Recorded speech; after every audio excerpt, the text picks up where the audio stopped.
Good morning. My name is Briana Abdul-Wahab, and I'm a TV executive and the associate producer of Sista Brunch. Sista Brunch is a podcast that highlights Black women and gender-expansive people thriving in entertainment and media. This weekend, we brought Sista Brunch to the Essence Festival, and today we have a panel with two screenwriters whose work have been chosen for readings here at the festival. So please help me in welcoming writer and author Briana Cole and writer-director Eunice Levis. Hey. Thanks. So basically, the whole purpose of Sista Brunch is just to get a better understanding of how we as women of color, our paths in the industry, and demystify what it takes to be an entertainment professional within this industry. So would love to hear more about the both of you, a little bit about your background, where you come from, what inspired you to be a writer. But I think a good place for us to start would be you telling us about you and being a writer and where you're from, how you got started. All right. Well, my name is Briana Cole. I am an author, actress, screenwriter, producer, and filmmaker. I'm from Atlanta, Georgia. I attended Georgia Southern University, the real GSU. And let's see, I've got about 10 books published under Kensington Defina Books, which is a subsidiary under Simon & Schuster. I have been a screenwriter and filmmaker since 2018. I actually just got out of a writer's room last year on season 2 of Lace, which is currently streaming on All Black. Let me just throw that out there, I'm very proud of that. That's my first time in a writer's room. I've also got a few produced films on Tubi and Peacock. So yeah, I love to write, obviously. I love to write. I've been writing since I was about 6 years old. However, it took me a moment to kind of find myself. I didn't know what I wanted to write at first. When I went to high school, I started a greeting card business because I was like, well, maybe I should do more poetry and things like that. Did that for 2 years, and then when I went out to Georgia Southern, I majored in writing and linguistics. And then I was able to kind of tap into more of my creative side and my creative writing with books and things like that. And like I mentioned, only recently, probably about 2018, did I get into more film and TV because I'm also an actress. So I'm able to merge my two passions of writing and acting and producing those projects that we don't see a lot of, especially for the Black community. So I started with kind of adapting some of my books into movies, and that's kind of again where it took off from. And I've got a few projects optioned, and so yeah, I'm really just diving into the film industry head first, and I've enjoyed the ride so far. I'm definitely looking forward to doing a lot more with screenwriting. So I was very, very happy when Essence Fest chose one of my horror thriller scripts as an official selection for the film festival. We had a stage reading. It was great. And it was awesome to hear, everything live for the first time, because as a screenwriter, it's like you're in your head a lot. You get a lot of, get some feedback maybe, but that was the first time I had actually heard it out loud. And so I was able to make a lot of changes and things, because you never finish rewriting. Writing is rewriting. You will rewrite until you're on set.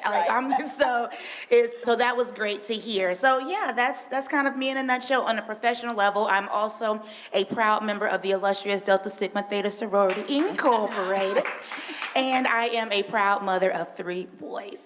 Yeah, that's me in a nutshell, momager and everything else. I also have a working child actor who is he's 13. He's been in Atlanta, the TV series Atlanta. He's been on Woke. He's been in a number of movies and things like that. So yeah, we're all just the creative people here. Listen, I got to get my youngest 2. I said I got to see what they're gonna do because I got to get them in this industry too. Listen, that's a family that works together. Right, you're out here doing that. I love it. That is amazing. Well, Eunice, why don't you go ahead and tell us a little bit about you? I heard you were from the Bronx. I am from the Bronx. Bronx. Like me as well. So yes. Okay. Yeah. So my name is Eunice Levi. I am originally from the Bronx, New York. My family's BX, still there. And I am a first-generation American. I'm Dominican American. All right. And I am a writer and director. I sometimes produce by force. As most people. As an independent filmmaker, you have to wear a lot of hats. Yeah. I am here at Essence Film Festival with my short film. One of my short films is called Invade, and it is a environmental thriller It's somewhat bilingual, and yeah, I'm just really, really proud of it. I have another short that is also doing festival rounds. It's called Row in the Stardust, Okay. and that one is Oscar qualified. Congratulations. So we are doing. Congratulations. Thank you. We are doing the Oscar shortlist run later on in the fall, so I'm really Nice. excited about that. I've been writing for many years. I started as a journalist. I used to write for a few periodicals in New York City, mainly a Spanish language daily called El Diario La Prensa in New York, and I also wrote for the New York Post. And then from there, I went into corporate writing. I was just really trying to find where, first of all, where I can get paid. I hear that. But also, I was looking for where my voice fit. So in journalism, it was fantastic, but it was very limiting. It was limited to right. the beat that you were assigned to, but also to whatever the story was. And it Right. obviously it's not even documentary. It's very much real time type of reporting, and it wasn't very creative.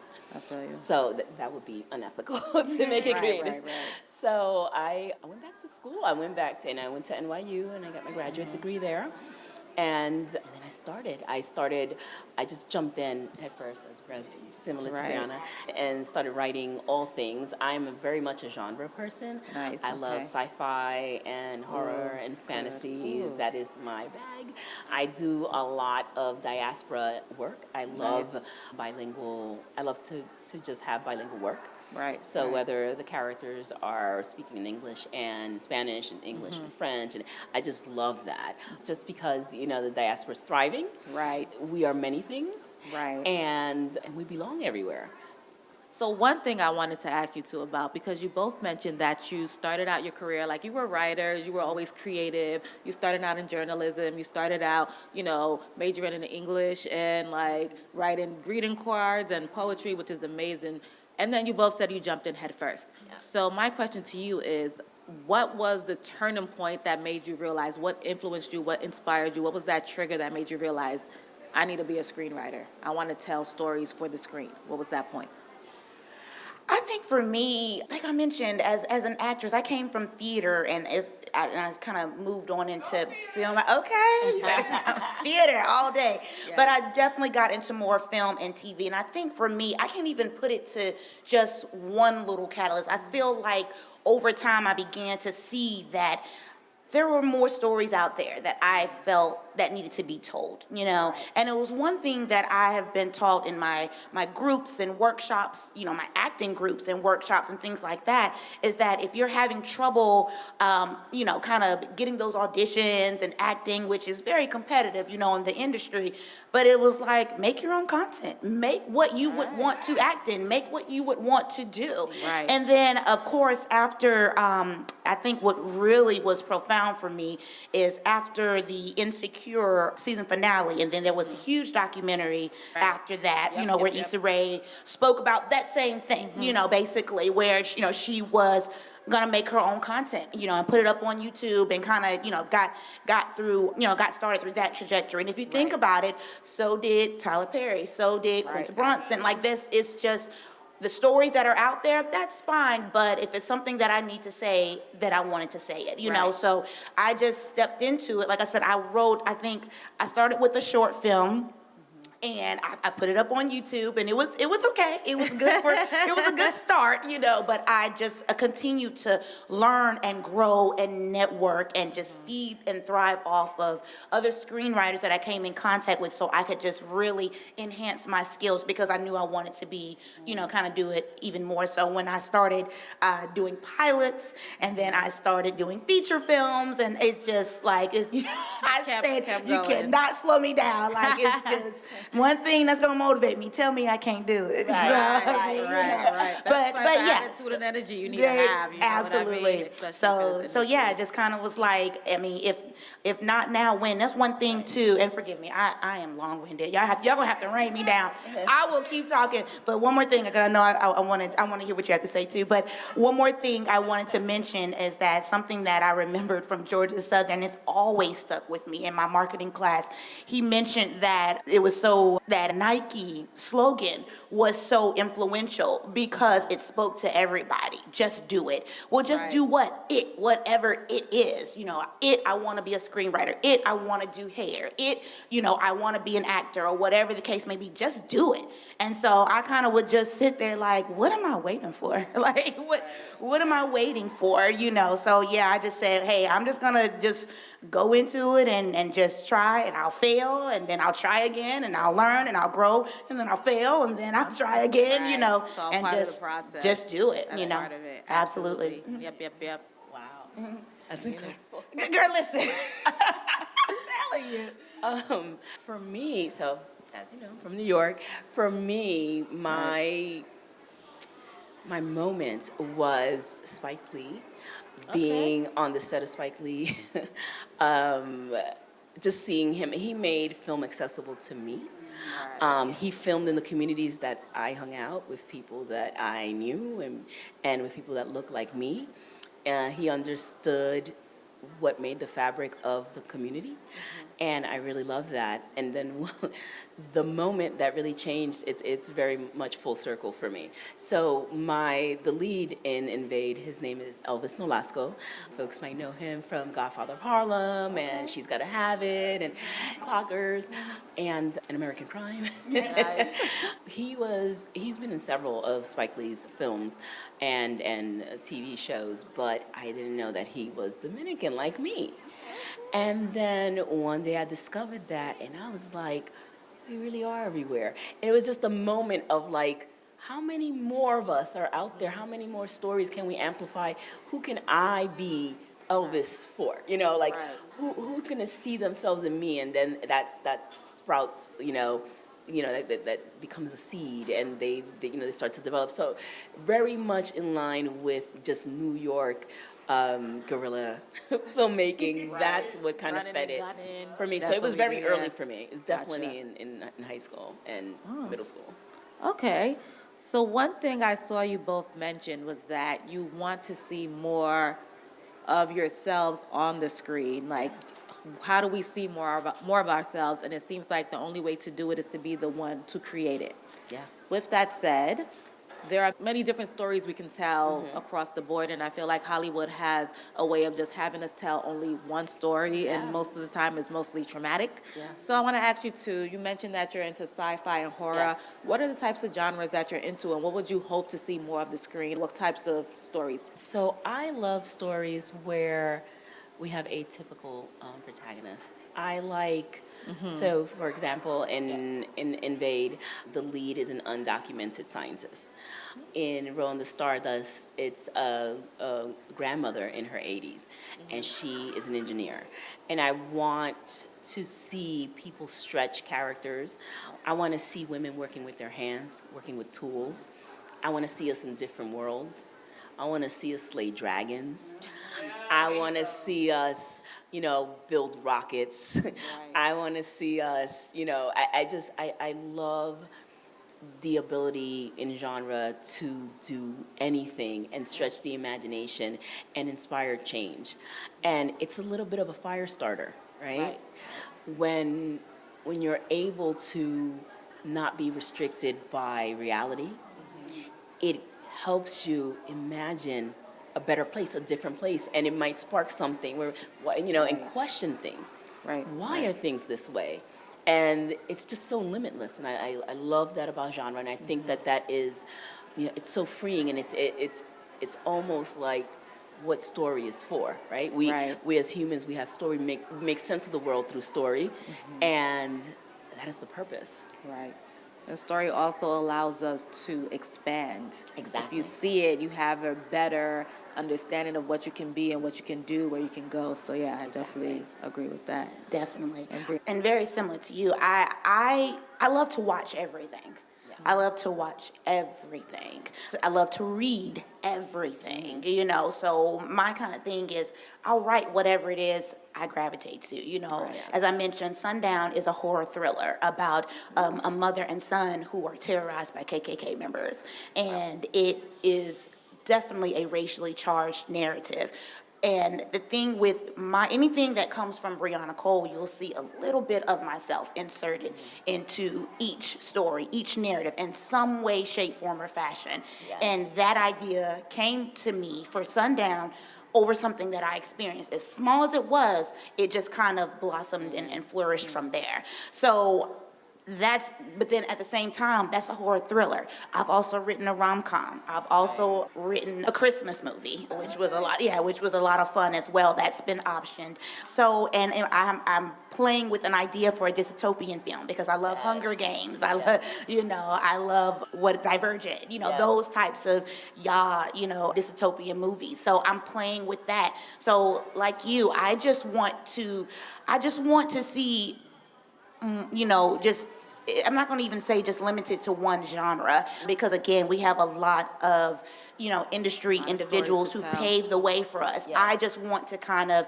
insert myself to help us continue to expand and continue to grow and continue to, blaze those trails for, like you mentioned, those that are, looking up and wanting to see themselves. I mean, just even as simple as Halle Bailey's Little Mermaid, you know what I mean? Like, and how many young ladies, and girls were so thrilled to see themselves, as that character in that moment. And even though that was that was a live action of a story that's been told before, it's kind of along those same veins with being able to create something new for our community and things that we can relate to and things where you can see yourselves in other ways. Like you say, why can't we slay dragons and be vampires or be witch or whatever it is. And it's one of those things where I'm just like, I know I want to just kind of take up the reins anywhere, because without us, those stories would never be told. Exactly. Only you can tell the story your way. You can tell a story your way.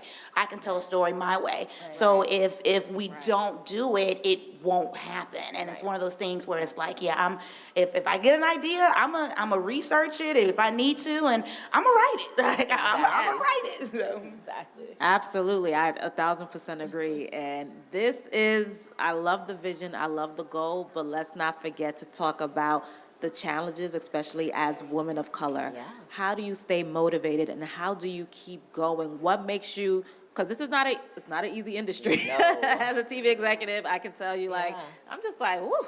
Should I have, sometimes I'm like, should I have gotten into a different industry, you know? But I don't regret it, because I feel like I'm doing what I'm called to do. Yeah. So my thing is like, what keeps you going, especially in the hard days? What is your routine like? Like, what is your writing practice like, basically? And how do you overcome the challenges or circumvent them when you're faced with them? I think that lately I've expanded my practice of how I take care of my creative space and my creative time. I used to depend on inspiration to start to write, or deadline for lab and now I know that I wake up, I have coffee, I look out the window, I love looking at the sunrise, and then I know that, okay, I have to write, even if it's, as my friend Craig says, even if it's a word, I write something, a thought. Sometimes I write a conversation. Sometimes it's what they're wearing. It's what they ate. Last night I came in after seeing Lauryn Hill. And that was probably at like 2 or 3 a.m. in the morning, because that ran long. My brain doesn't shut off right away.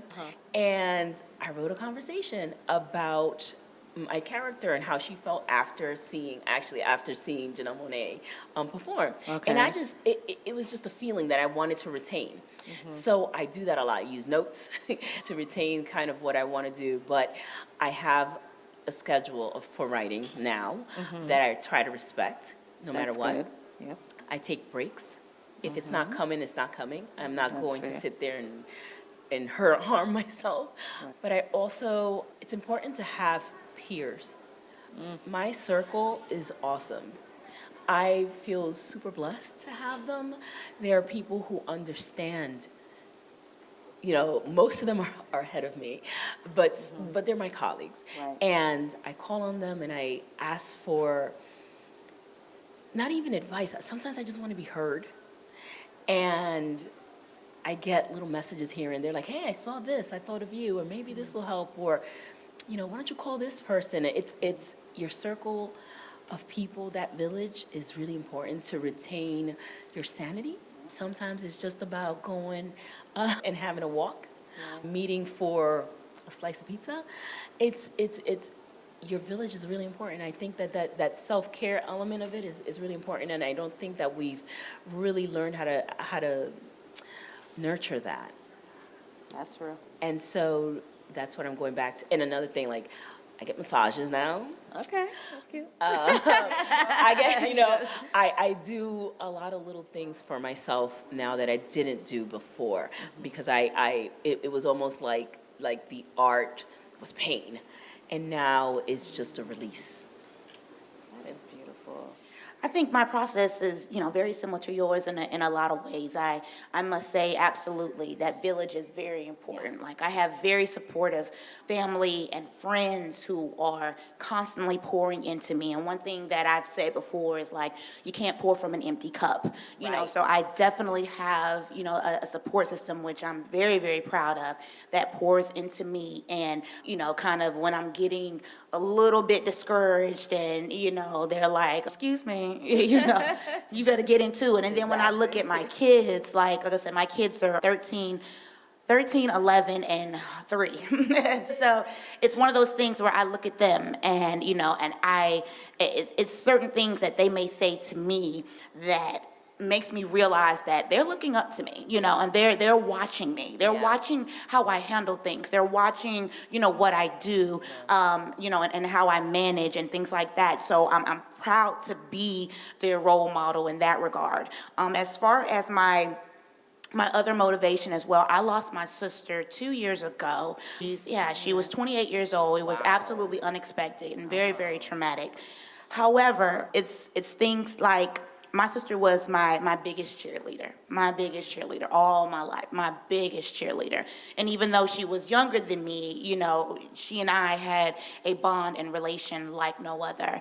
And one thing that I mentioned when I gave the eulogy at her funeral is that I'm not just living for me anymore. I'm living for her. So I do have to sometimes take steps, back just to really regroup. And like you mentioned, massages and doing things like that to kind of get my headspace together so that I can come back fuller and stronger, because she's motivating me even though she's not physically here. As far as my process too, I write on the go, and like you, I had to kind of wait. I couldn't wait any longer for just that inspiration to hit. It's like, what do they say? The talent is free, but that hustle sold separately. You gotta put a little work behind that, behind that talent. And so you have to be disciplined too. So I did realize that, if I'm just sitting around waiting for inspiration to strike, 2 years then went around. I'm looking like, ooh, child, I done wrote 2 words. 2 words in 2 years. So it's like I knew I had to do what I needed to do to sometimes put, self-motivation as well. Like, for example, recently, my birthday was back in May, and I took a 4-day solo trip to Aruba. And I said, you know what? This is the kind of stuff that I need so that I can... let me tell you something. Aruba, I had never been. That is the place to go. It's called One Happy Island for a reason. I'm telling you, I cannot wait. I was already on the trip in the hotel booking my name. I was like, you know what? When am I going to come back here? What kind of deals? Loved it. But I loved it especially because I gravitate to water. So beaches and lakes and things like that. You put me by the water. It really helps with cleansing and that sort of thing. Without me getting spiritual and religious, I'm not going to go down that route, but just do whatever it is that's going to kind of work for you as far as help you with your self-care, whether it's massages or trips or just some alone time, or maybe it is painting or whatever that is for yourself. And one more thing, listen, this is why I love Essence Fest, and I don't even mean this to be a plug, but I sat in yesterday on some phenomenal women executives of Disney. I mean, all of them it was like 5 of them. They were all VPs of, different components of Disney, whether it's ESPN, Disneyland, all that. So one woman, her name is Sybil Crum. See, this is how profound. Things that stick with you and you take it. One thing that Sybil Crum mentioned while she was speaking at the panel, she said that being motivated and realizing that when you walk into a room, you are representative of whatever it is that you're coming on board. So whether that is the LGBTQ community, as a Black female, I'm a representative of the Black female community. So not being scared or feeling shy or feeling, so just standing up with a proud voice, because I'm representative of the Black community right in this space at this moment in time. So being proud and walking with that confidence, because again, it's not just for you. It's kind of what I just said about my sister. It's not even just you anymore. You're a representative of a whole community, whatever it is that you're advocating for at that time. So definitely kind of, again, taking these opportunities and stepping into that. And like I said before, realizing that, if I don't say anything, it won't get done. So I need to, let me speak up. Let me do what I need to do. Speak up, yep. Right. Absolutely. Well, everything they said is true. That's all I gotta say. Because same here with similar journey. I feel like when I decided to move forward to tell more stories about us, where we see more of ourselves, that pivotal point for me when I realized it wasn't just about me. Right. And that's when I was motivated to be like, I have to do this, So everything they said is on point. So, but let me get into this question. As we honor and celebrate so many of our Black icons this weekend, we are reminded of the importance of legacy and the people we come from. Yeah. Can you tell us about an early memory you have of learning about Black history that made you feel more confident or that more was possible for you?